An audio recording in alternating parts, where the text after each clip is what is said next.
घ्यायला खरं तर काल भारतीय जनता पार्टीचे माजी खासदार ज्येष्ठ नेते किरीटजी सोमय्या यांनी जी पत्रकार परिषद घेतली आणि त्या पत्रकार परिषदेमध्ये मावळ तालुक्याचा लोकप्रतिनिधी चुकीच्या पद्धतीनं काम करतो असे काही आरोप केले गेले। याकरता ही आजची पत्रकार परिषद बोलावून जे जे आरोप केले गेले त्या आरोपांचा खुलासा देण्याकरता आज आपल्याला सर्वांना या ठिकाणी बोलवलेले आहे। खरं तर किरीटजी सोमय्या हे माझ्या व्यवसाय ज्या ठिकाणी सुरू आहे त्या ठिकाणी कुठली माहिती न देता काही त्यांच्या सहकाऱ्यांसोबत माझ्या व्यवसायाच्या ठिकाणी जाऊन आले, परंतु जात असताना ज्यांनी किरीटजी सोमय्या यांना माझ्या व्यवसायाच्या ठिकाणी घेऊन गेले तिथं नेत असताना काही अर्धवट माहिती दिली आणि ती माहिती देत असताना जी चुकीच्या पद्धतीने माहिती दिली की सुनील शेळके हा चुकीचा व्यवसाय करतो, बेकायदेशीरपणे व्यवसाय करतो, त्यामध्ये क्रशर व्यवसाय करत असताना ज्या ज्या गटांचा उल्लेख केला त्यामध्ये गट नंबर 136, 153, 149, 125, 158, 152, 121, 154, 124, 123 आणि 145, 150, 151 अशा काही जमिनीच्या गटांचा उल्लेख केला की त्या गटांमध्ये उत्खनन केलं जातं, निसर्गाची हानी केली जाते आणि बेकायदेशीरपणे इथं व्यवसाय चालू आहे अशा पद्धतीचे आरोप केले गेले। मी आज त्याचा सर्व खुलासा देत असताना आपला सर्वांना सांगू इच्छितो की 2008 मध्ये क्रेशर व्यवसायाला सुरुवात केली। ती करत असताना गट नंबर 136 या गटामध्ये खानपट्टा म्हणजे ज्याला आपण MPCB म्हणतो, पोल्युशन कंट्रोल बोर्डची परमिशन घेऊन व्यवसायाला सुरुवात केली आणि त्या व्यवसायाला सुरुवात करत असताना गट नंबर 136 ची परवानगी मिळाल्यानंतर तिथं उत्खनन सुरू केलं आणि 2014ला त्याची खानपट्टा रद्द केला की तिथलं उत्खनन संपलं, त्याची रॉयल्टी तिथली जी काही शासकीय इन्स्पेक्शन आहे ते सर्व बघून झालं आणि त्यानंतरनं तिथला खानपट्टा हा रद्द केला। नव्यानं खानपट्टा 153 या गटामध्ये घेऊन तिथले उत्खनन सुरू केलं, तिथं आधी उत्खनन सुरू आहे। त्याचबरोबर 125 या ठिकाणी देखील कायदेशीर परमिशन घेऊन खानपट्टा घेऊन तिथलं आता काम सुरू आहे। 158 या ठिकाणी देखील खनिज कर्म विभागाकडनं, पोल्युशन कंट्रोल बोर्डकडनं परवानग्या घेऊन काम सुरू आहे। 152 या ठिकाणी कुठले उत्खनन सुरू नाहीये किंवा तिथं कुठलाही परवाना नाहीये।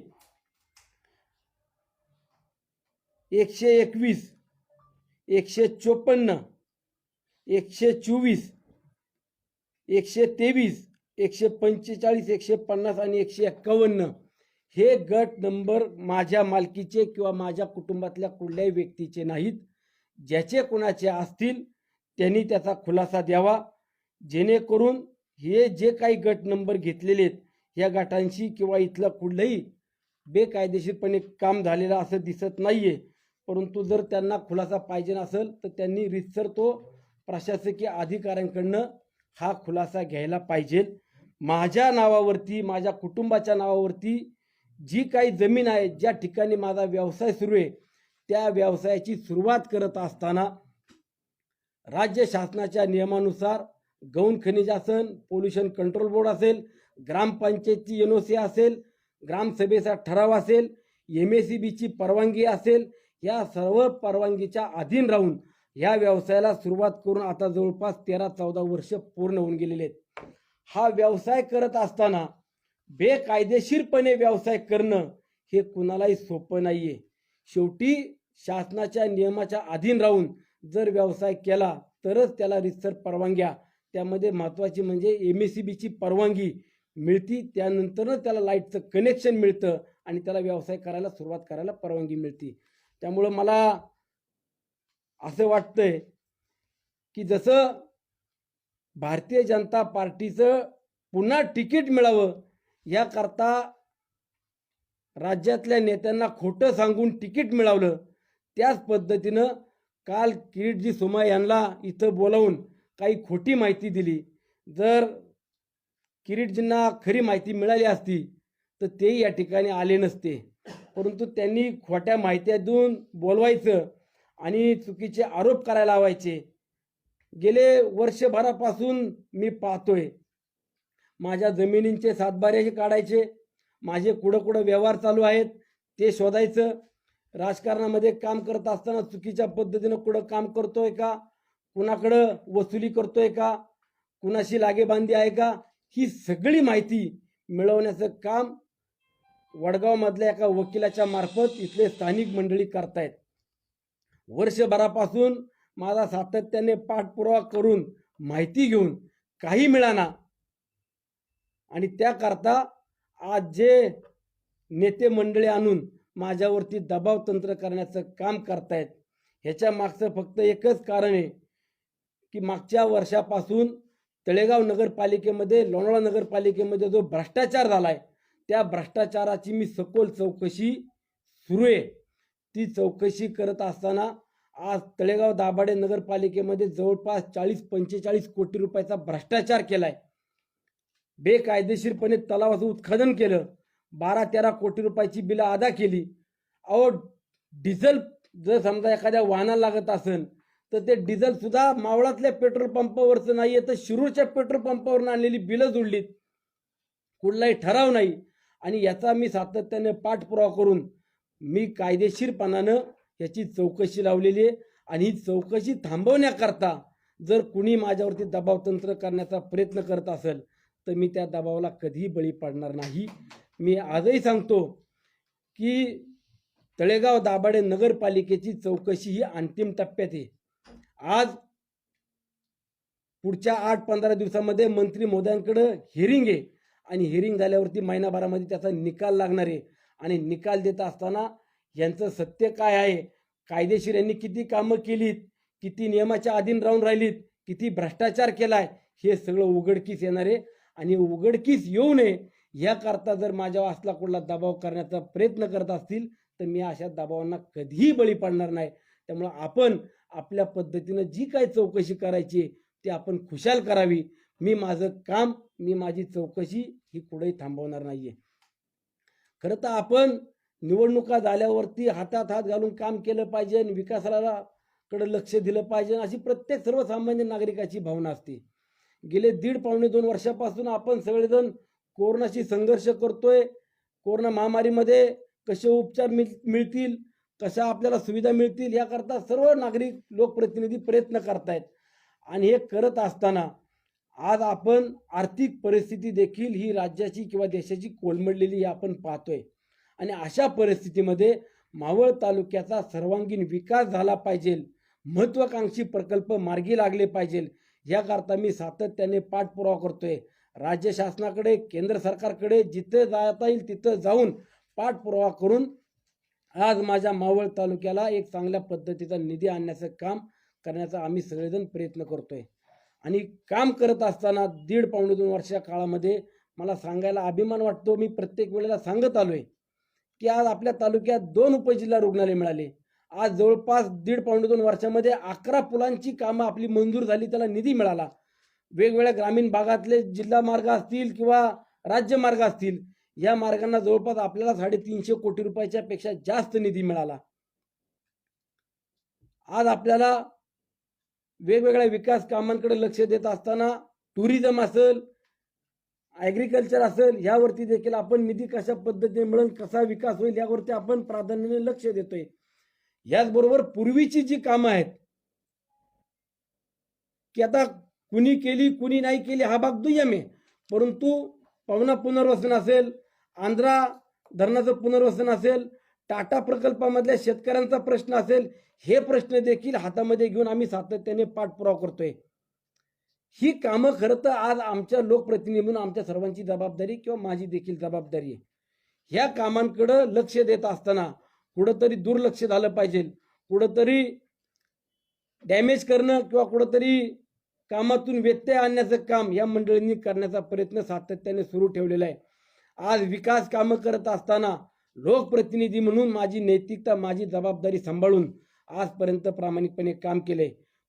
साधी कुणी तक्रार जरी केली असती व्यवसाय करताना की आम्हाला व्यवसायामध्ये फसवलंय, आमची जमीन यांनी चुकीच्या पद्धतीने घेतली आहे, बेकायदेशीरपणानं यांनी व्यवसाय करतोय, अशी सर्वसामान्य व्यक्तीनं कुणी तक्रार दिली असती तर ती योग्य होती. तुम्हाला तक्रार कोण करतं? तुमचाच राजकीय सहकारी करतो. आणि त्या तक्रारीची दखल घेऊन तुम्ही बेकायदेशीरपणानं माझ्या जागेवरती येताय, पाणी करताय. मला कुठली भीती नव्हती. तुम्ही पाणी करताना मी जवळ जाऊन पहा असे निरोप पाठवला. आणि याच्या पलीकडे सांगतो, जर मला त्यांनी प्रत्यक्षात बोलवलं असतं तर सुनील शेळके कशा पद्धतीने व्यवसाय करतोय आणि व्यवसायातले 2 पैसे मिळाल्यावर तो समाजाकरता कसा खर्च करतो आणि समाज देखील त्याचं कसं स्वागत करतो, कसा त्याला स्वीकारतो, हे देखील मी काल किरीटजींना दाखवलं असतं. परंतु चुकीच्या पद्धतीनं माहिती देऊन सुनील शेळकेवरती आरोप करणं आणि सुनील शेळकेला बदनाम करणं एवढं सोपं नाहीये. सुनील शेळकेवरती कुठं दबाव तंत्र आणणं त्याहून सोपं नाहीये. मी माझं काम करीत राहणार. मी प्रामाणिकपणे जनतेचं काम करतो हे आता मला सांगण्याची आवश्यकता असं वाटत नाही. परंतु जनता आज माझ्यासोबत आहे. जोपर्यंत मी प्रामाणिक काम करतोय तोपर्यंत जनता मलाही सोडणार नाही, आम्हाला विश्वास आहे. ज्या दिवशी मी चुकीचं काम करील त्या दिवशी जनतेला विचारणार नाही मी चुकीचं काम केलं आता काय करू, त्या दिवशी स्वतःहून खुर्चीवरून पाय उतार करील. त्या दिवशी माझ्या कुटुंबाचा देखील अधिकार आहे. आज माझ्या आई वडिलांची पुण्याई घेऊन मी आज पुढे काम करतोय. वडिलांनी आज सांगितलं ज्या दिवशी चुकीचं काम करशील त्या दिवशी तुला घरातून बाहेर पडून देणार नाही. आणि जर मी चुकीचं काम करत नसेल तर मला जाणीवपूर्वक कुठंतरी माझं काम विचलित करण्याचा कुणी प्रयत्न करू नका. मावळ तालुक्याची विकास गंगा आज वाहते. विकासाला आपण चालना देण्याचा प्रयत्न करतोय. महाविकास आघाडीचं सरकार, आदरणीय मुख्यमंत्री असतील, उपमुख्यमंत्री असतील, महसूल मंत्री असतील, हे सर्वजण आज मावळ तालुक्याला झुकतं माप देत आहेत. 15-20 वर्षाचा बॅकलॉग भरण्याचं काम आज महाविकास आघाडीचं सरकार आणि मी लोकप्रतिनिधी म्हणून काम करण्याचा आणि बॅकलॉग भरून काढण्याचा प्रयत्न करतोय. कृपया करून कुठलेही आरोप करत असताना कायदेशीर पुराव्यानिशी करावे. कुठलाही पुरावा नाही. काल तहसीलदारांना देखील विचारलं की तुमच्याकडे कुठली माहिती मागितली, कुठले पुरावे दिलेत का, तर मला त्यांनी एवढं सांगितलं की माझ्याकडे फक्त येऊन भेटून गेलेत, चौकशी करणारे म्हणून सांगितलंय. त्यांनाही काही माहिती दिली. ती माहिती त्यांनी पत्रकार परिषदेमध्ये खरी द्यायला पाहिजे होती की व्यवसाय करताना कशा पद्धतीने केला जातो. आता सुनील शेळकेचा एकट्याचा व्यवसाय असता तर भाग दुय्यम होता. उजव्या आणि डाव्या बाजूला बसल्यानंतर सुद्धा तोच व्यवसाय होता. उजव्यावाल्यांनी देखील बरेच दिवस व्यवसाय केला, त्यांना करताना आला, विकून टाकला. डाव्या बाजूला बसलेला आजही व्यवसाय चालू आहे. त्यांच्याकडनं तरी किमान माहिती घेऊन आपण पुढे चौकशी करायला पाहिजे होती किंवा आरोप करायला पाहिजे होते. कुठलाही व्यवसाय करत असताना नियमाच्या अधीन राहून व्यवसाय करावा लागतो. आज व्हॅट, GST या सगळ्याची पूर्तता किंवा हे सगळे टॅक्स, इन्कम टॅक्स असेल, सर्व्हिस टॅक्स असेल, हे सर्व भरून कायदेशीर बाबीत आज पूर्णपणे आम्ही क्लिअर राहून काम करतोय. आणि जर कोणाला वाटत असेल बेकायदेशीर व्यवसाय करतोय, खुशाल चौकशी करावी, बिंदास करावी. चुकीचं काम केलेलं दिसलं जाहीरपणाने माफी मागेल. काल किरीट सोमय्या यांनी तहसीलदाराची भेट घेतली आणि त्यांनी सांगितलं फक्त 2च सर्व नंबर जे आहेत त्याचंच फक्त माहिती दिली, बाकीचे 8 जे आहे त्याची माहिती दिली नाही. दुसरा एक त्याला जोडून एक प्रश्न आहे की 10 कोटीचा घोटाळा झाला याच्यात, असं त्यांचं म्हणणं. नाही, मुळात काय आहे की आता त्यांना माहिती पाहिजे नव्हती. त्यांनी काही काल मागच्या 2-3 दिवसापूर्वी पत्र दिलेत. माहितीच्या अधिकाराखाली देखील त्यांनी त्यांच्या सहकाऱ्यांना पत्र द्यायला लावले, ते पत्र दिलेत. माहितीच्या अधिकाराखाली तुम्हाला तर माहिती देणं बंधनकारक आहे. ती माहिती मिळाल्यानंतर ना आपण खरं तर आरोप करायला पाहिजे नव्हते. आपल्या हातात कुठला पुरावा आहे का? जसं सुनील शेळकेची आज फाईल घेऊन बसलाय की गट नंबर 136, 145, 49, 50, 125, 152 ही सगळी माहिती जी खानपट्ट्याची किंवा जी रिसर्व रॉयल्टी किती भरतोय, किती थकीत आहे, ही सगळी माहिती जर कागदोपत्री घेऊन सुनील शेळके पत्रकारांची जबाबदारीने बसलाय, तसंच तुम्ही लोकप्रतिनिधी म्हणून काम करत असताना जबाबदारीनं पुराव्यानिशी बसायला पाहिजे होतं. तुम्ही 10 कोटीना तुम्ही 100 कोटीचा बी आरोप करू शकता, पण त्या आरोपात पण देखील काहीतरी तथ्य असली पाहिजे ना. तुमच्याकडे कुठला पुरावा, तुमच्याकडे कुठला शासकीय कागद असेल की अशा अशा पद्धतीने 10 कोटी रुपयाची दंड किंवा त्यांनी महसूल बुडवला, तर मला द्यावा, मी त्याची देखील व्यवस्था करतो.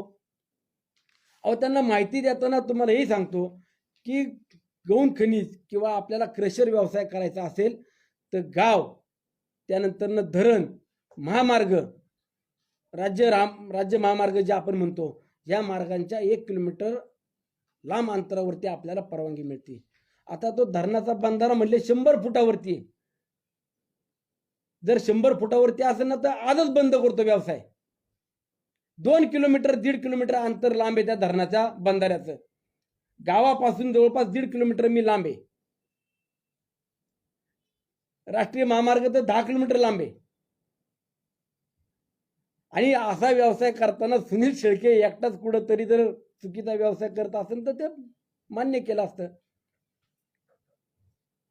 आता व्यवसाय जवळजवळ 13-14 वर्षापासून सुरू आहे.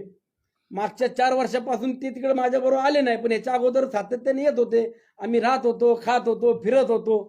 कोण राहत होतं तुमच्यासोबत? राहणारे राहत होते, ते सगळ्यांना माहिती कोण राहत होतं. मग या 1.5 वर्षातच फक्त माझा व्यवसाय बेकायदेशीर कसा ठरवला? अहो, मी तुम्हाला सांगतो उलट की 1.5 वर्षामध्ये माझा एकही खाणीचा कुठलाही परवाना घेतलेला मी रद्द केला नाहीये. कसं असतं की ज्या वेळेला जमिनीचं आपण उत्खनन करतो त्याला एक मर्यादा असते. 5 एकर किंवा 10 एकर वरती परवाना मिळाला, तिथलं उत्खनन संपल्यावरती दुसऱ्या जागेचा परवाना घेऊन आपल्याला त्याच्यावरती व्यवसाय करावा लागतो. आणि तो परवाना घेत असताना सुद्धा दरवर्षी त्या जागेचं ऑडिट किंवा तिथलं मोजमाप केलं जातं. आणि 3 वर्षांनी ज्या वेळेला रिन्युअल करावा लागतो त्यावेळेला जर रॉयल्टी थकवली, त्यावेळेला जर कुठलं बेकायदेशीर काम केलं तर आपल्याला त्याचा परवाना सुद्धा परत रिन्युअल करून मिळत नाही. ही व्यवसायातली महत्वाची अडचणी किंवा ह्या कायदेशीर बाबी आहेत. या आपल्याला सगळ्या बाबी पूर्तता केल्याशिवाय आपल्याला व्यवसाय करता येत नाही. असं तर नाही ना की सुनील शेळकेनी कुठं 2 नंबरचे व्यवसाय करतोय का, 2 नंबरच्या मावळातले कुठं मटक्याचे धंदे किंवा हातभट्ट्याचे धंदे सुरू ठेवून त्यांचे हप्ते गोळा करतोय, असं कुठं आलं का तुमच्या कानावरती? कारण मला काय कुठले हप्ते अजून आले नाही आणि मला काय कुठलं मटक्याचे धंदे तालुक्यात चालू आहे असं दिसत नाही. त्यामुळं कुणी काय केलं, कुणाचा काय व्यवसाय आहे ह्याच्यात मला जायचं नाही. पण माझी नैतिकता आहे माझ्या जनतेला उत्तर देणं किंवा मला त्यांनी जे जे आरोप केलेत त्या आरोपाला जे सांगितलेत केलेले त्या आरोपांचं खंडन करून देणं ही माझी जबाबदारी. म्हणून मी आज हे सगळे आरोप हाणून टाकण्याचं किंवा फेटाळण्याचं काम मी तुमच्या समोर करतोय. अण्णा, हे जे तुमच्यावरती आरोप केले की बेकायदेशीर 7 गटामध्ये तुमचं आहे, त्यातले कुठले गट तुम्हाला मान्य नाही का सगळेच मान्य नाही? नाही, मी तुम्हाला सांगतो विलास भाऊ, सगळ्या पत्रकार बांधवांना, जे गट माझे म्हणून जर ते म्हणत असतील म्हणजे 1 2 3 4 5 6 7 8 9 10 11 12 13 गट जर माझे म्हणत असतील तर त्याच्यातले माझ्या नावावरती किंवा माझ्या कुटुंबाच्या नावावरती जेवढे गट आहेत ते गट माझे. पण जे गट माझ्या किंवा माझ्या कुटुंबाच्या नाव नाही आहेत ते जर गट म्हणत असतील माझे आहेत तर त्यांनी मला माझ्या नावावर सातबारा करून दिला तर नक्कीच मी त्याची जबाबदारी घेईल. दुसऱ्याच्या गटात दुसऱ्याच्या जागेत जाऊन मी पाणी करणं किंवा दुसऱ्याच्या जागेत काय चाललंय हे मी सांगणं हे माझं काम नाहीये. पण आरोप केलेले जे गट आहेत ना कोणते नाहीत म्हणजे मान्यच नाहीत तुम्हाला? नाही, मी तुम्हाला सांगतो की 136 गट माझा आहे, त्यानंतर 153 गट माझा आहे, त्यानंतर 125 158 152 हे गट माझे आहेत, माझ्या कुटुंबाचे आहेत. त्यानंतर 121 मध्ये माझा नाहीये तर तो दुसरा पण व्यक्तीचा आहे. 154 गट माझा आहे. बस एवढे गट माझे आहेत. 124 145 150 151 हे गट माझे नाहीयेत. माझ्याकडे जेवढे गट नाहीयेत त्याच्यापेक्षा जास्त गट यांनी लिहून आणले. म्हणजे किती सखोल माहिती हे व्यवस्थित ठेवण्याचं काम करतायत. एवढी माहिती ठेवण्यापेक्षा विकास कामांकरता जर फॉलोअप घेतला असता तर अजून एखाद 2 कामं चांगली झाली असती. तुमच्या नातेवाईकांचे असतात ते मग बाकीचे जे गट आहे तुमच्या नातेवाईकांचे? अहो, हा जैन समाजाचा माझा कुठून नातेवाईक आणला हो? 145, 150, 151 हे जैन आणि ते वेगळ्या कंपनीचे गट आहेत. आणि ते जर म्हटले माझे नातेवाईक आहे तर माझं नाव करून द्या, मी स्टॅम्प ड्युटी भरतो. हा, घ्यायला पण तयार आहे आणि जे देतील त्यांचा मी सन्मान बी करायला तयार आहे. किरीट सोमय्या ज्यावेळेस तहसीलदारांच्या समोर होते, किरीट सोमय्यांना मी स्वतः विचारलं गट नंबर सांगा, तर त्यांना माजी राज्यमंत्री बाळा बेगडेंनी गट नंबर लिहून दिले. म्हणजे किरीट सोमय्यांना काही माहिती नाही, म्हणजे नेमकी ही माहिती बाळा बेगडेंनी दिली त्यांना. मी तुम्हाला सांगतो की आता हे थोडंसं राज्य पातळीवरून सुनील शेळकेवरती दबाव आणण्याचं काम सुरू झाले, की कुठंतरी सुनील शेळकेला थांबवता येतोय का, विकास कामांना कुठं अडचणीत आणता येईल का, किंवा त्याची चौकशी लावल्यावरती तो देखील वायबल कसा होईल, कसं चुकीच्या पद्धतीनं स्टेटमेंट करील, ह्याच्यावरती आता समोरच्या मंडळींचा प्रयत्न सुरू आहे. मी तुम्हाला सांगितलं ना की किरीट सोमयाजींना जर खरी माहिती मिळाली असती तर ते या ठिकाणी आलेच नसते. खोटी माहिती दिली, धरणाच्या जवळ माझा व्यवसाय म्हणून सांगितलं, बेकायदेशीर उत्खनन करतो म्हणून सांगितलं. अहो, कुठल्याही जमिनीचं उत्खनन करायला गेल्यावरती ते लपत नाही, ते आज न उद्या दिसतं. ते जागेवरती पाहायला जरी आले नाही तरी आता सॅटेलाइटमधून सुद्धा दिसतं. चार भिंतीच्या आत जर कुठला गैरव्यवहार करत असेल तर तो ठीक आहे ना, हे तर जमीन आहे, हे खुले, ह्याच्यात कोणाला दिसत नाही, अशातला भाग नाही ना. आणि त्यामुळं काल किरीट सोमयाजींना ज्या वेळेला आणलं त्यावेळेला त्यांनाही माहिती नव्हती. तुम्ही पत्रकार परिषदेमध्ये त्यांना प्रश्न विचारले ते मी रात्री ऐकले, की तुम्ही 10 वर्ष 12 किंवा 15 वर्षापासून व्यवसाय करताना तुम्ही आजपर्यंत का नाही माहिती घेतली, आणि तुम्ही आज कशी काय त्यांची माहिती घेता, राष्ट्रवादीत गेले म्हणून तुम्ही माहिती घेता. त्याच्यावर मी उत्तर नाही दिलेलं, बरोबर ना? दिलं तुम्हाला उत्तर? नाही दिलं. अण्णा, राज्य पातळीवर दबाव आणण्याचं कारण काय? आता त्यांना आता विचारतो का मला त्रास देत आहे म्हणून. मुळात काय आहे की स्वतःची सत्ता, स्वतःचं अस्तित्व टिकवण्याकरता जर एखाद्या लोकप्रतिनिधीला कुठं कवची सापडायचा प्रयत्न करत असतील आणि तो प्रयत्न करण्याकरता त्यांना इथं कुठं जमत नाही म्हणून त्यांनी राज्य पातळीवरचे नेते आणून माझ्यावरती दबाव टाकायचं काम सुरू केले. कोण करते तुमच्या विरोधात षडयंत्र? लेफ्ट अँड राईट जे कोणी करतं ते तुम्हाला माहिती आहे. आणि मला असं वाटतं की मी कुणाचं नाव घेऊन कुणाला कारण नसताना महत्त्व द्यायचं कारण नाहीये. माझ्या कामातनं मला लोक स्वीकारतायत. मी ज्या दिवशी चुकीचं काम करतील त्या दिवशी मला 54,000पेक्षा जास्त मतांनी पाडून घरात बसवतील, आणि जर चांगलं काम केलं तर मला जनताही घरात बसून देणार नाही, मला माहिती आहे. अण्णा, आता खानपट्ट्यामध्ये तुमचं एकट्याचं क्रेशर नाही, 15-20 जणांचे क्रेशर आहे. आता तुमच्या एकट्याला बेकायदेशीर ठरवलं, बाकीचे सगळे कायदेशीर आहेत का बाकीचे पण बेकायदेशीर आहेत? नाही, मी एक सांगतो, व्यवसाय करत असताना कुठलाही व्यवसाय असू दे, की आज पै करून कुठलाही व्यक्ती व्यवसाय उभा करतो, बँकेचं कर्ज काढून व्यवसाय उभा करतो. तो व्यवसाय करताना त्याच्याबरोबर अनेक 50-100 कुटुंब जोडलेले असतात. आणि व्यवसाय करताना कुणी बेकायदेशीर व्यवसाय करते असं मुळीच समजू नका. कायदेशीर कायद्याच्या चौकटीत बसून नियमाच्या अधीन राहून हा व्यवसाय प्रत्येकजण करतोय. ठीक आहे, काही भागामध्ये नागरीकरण वस्ती वाढल्यावरती तिथनं क्रेशर व्यवसाय हा शिफ्ट करावा लागतो, की अशा ठिकाणी जिथं पोल्युशन कंट्रोल बोर्डची परवानगी मिळत अशा ठिकाणी त्याला व्यवसाय करावा लागतो. पण ज्या वेळेला 10 वर्षापूर्वी, 5 वर्षापूर्वी किंवा 15 वर्षापूर्वी ज्यांनी तिथे व्यवसायाला सुरुवात केली त्यावेळेला नागरी वस्ती नव्हती, त्यावेळेला सगळ्या परवानग्या घेऊन काम केलं होतं. म्हणजे खनिज पट्टा किंवा खाण विभागाकडनं 200 मीटरवरती परवानग्या मिळतात, पोल्युशन कंट्रोल बोर्डकडनं 1000 मीटरवरती अंतरावरती परवानग्या मिळतात. अशा सर्व नियमाच्या अधीन राहून काम करतायत. कुणी बेकायदेशीर काम करता असं मुळीच समजू नका. प्रश्न, मावळ तालुका खान व क्रशर उद्योजक संघ आहे, संघामध्ये तुम्ही पण पदाधिकारी आहेत. तर आता खाण व्यावसायिकावर हा किरीट सोमय्या यांनी जो काही बेकायदेशीर व्यवहार म्हणून जो प्रश्न उपस्थित केलेला आहे, तर खान क्रशर उद्योजक संघ याकडे कसा पाहतो? म्हणजे नाही, शेवटी काय होतं की ज्या वेळेला कुणी असे आरोप केले तर ते आरोप कागदानीशी बोललं पाहिजे, पुराव्यानिशी बोललं पाहिजे. आता कुठले पुरावे नाही, कुठले कागद त्यांच्या हातात नाहीये, कुठली माहिती नसताना आरोप केलेत. पण आरोप केल्यावरती तहसील असेल, प्रांत असेल, कलेक्टर असेल यांच्या स्तरावरती जी काय उद्या चौकशी होईल, जे काही पेपर्स किंवा परमिशन मागितल्या जातील, ते पेपर्स त्या परमिशन देण्याचं काम हे सगळे व्यावसायिक मंडळी करतील. अण्णा, याच्यामध्ये गोंद खनिजचा जो मुद्रांक आहे तो संबंधित परिसरासाठी वापरायचा होता. गेल्या 13-14 वर्षापासून आपल्याकडं स्टोन क्रशर सुरू आहे. तर मुळामध्ये तिथं त्या परिसरामध्ये तसा विकास झालेला नाही.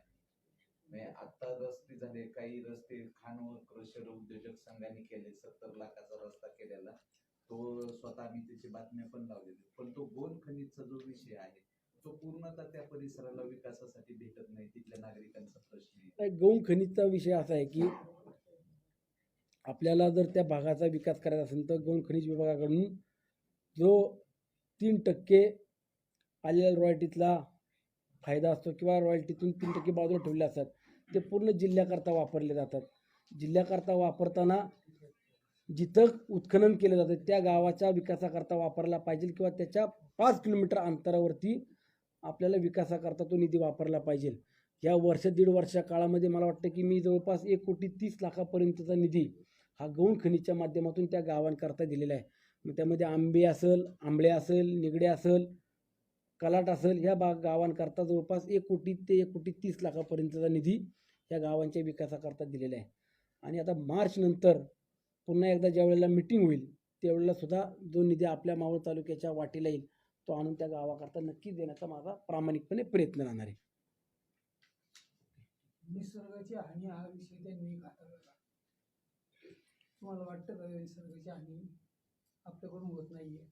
नाही, निसर्गाची हानी हा जो प्रश्न किंवा हा जो विषय त्यांनी मांडला, ह्याच्यात तुम्हाला एक सांगतो, कुठेही तिथं वृक्षतोड केली असेल, एखादा डोंगर किंवा हेरिटेज असलेला बाग जर आपण तिथं उत्खनन केलं तर त्याला निसर्गाची हानी मानता येईल. परंतु जी जागा फ्लॅट आहे किंवा ज्या जागेवरती थोडंसं अपडाऊन आहे तिथल्या जागा उत्खनन करतात. आज तुम्ही पाहिलं का, नवला कोंबरे किंवा बाकीच्या गावांनी सुद्धा पूर्वी क्रेशर व्यवसाय होता, तिथं इंडस्ट्री आल्यावरती तो सगळा क्रेशर व्यवसाय आपल्या आंबळे आणि निगडे भागात आला. पण नवला कोंबरे गावात ज्यांनी क्रेशर व्यवसाय केला ती जागा लेवल करून तिथं आज इंडस्ट्री उभी केली. मी त्या जागेचा उपयोग परत पुन्हा दुसऱ्या कामाला आला पाहिजे ही सगळ्यांची भावना असते. त्या पद्धतीने प्रत्येकजण व्यवसाय करतो. असे कुठल्या पद्धतीने निसर्गाची हानी करून किंवा कुठेही जमिनीचं नुकसान करून कुणी व्यवसाय करत नाही. धुळीचा मोठा प्रश्न आहे ना. हां, धुळीचा मोठा प्रश्न आहे.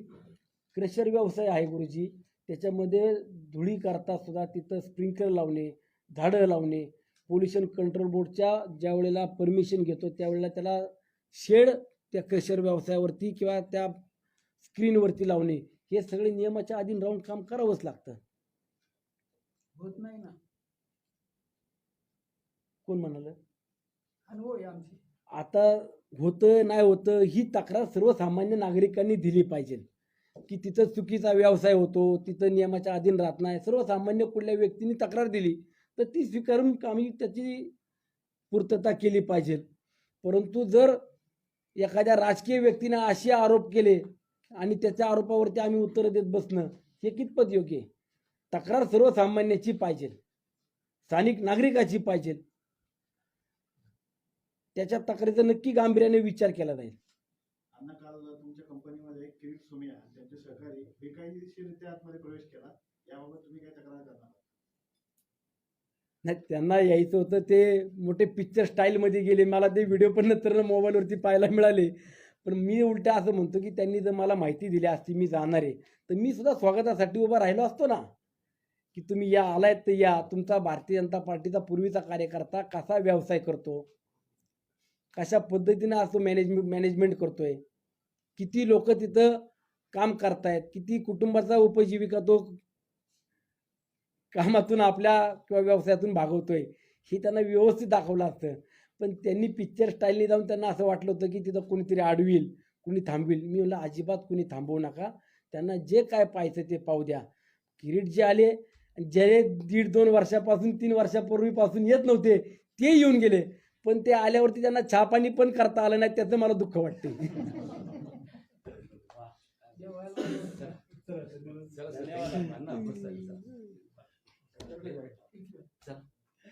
तुम्हाला काही विचारत ना अजून विचारा बिंदास अजिबात. मी तुम्हाला सांगतो, मी असं म्हणणार नाही की आजचा विषय नाहीये तो नंतर बघू, आजच्या पत्रकार परिषदेला विषय नाही, काय विचारायचं खुल्लं बिंदास विचारा. तुम्ही नावच नाही घेतलं. हा कुणाचं दयावंजनचं. तुम्हाला माहिती डावी उजवी कोणी, मी कशाला बोलत नाव घेऊ. ठीक आहे.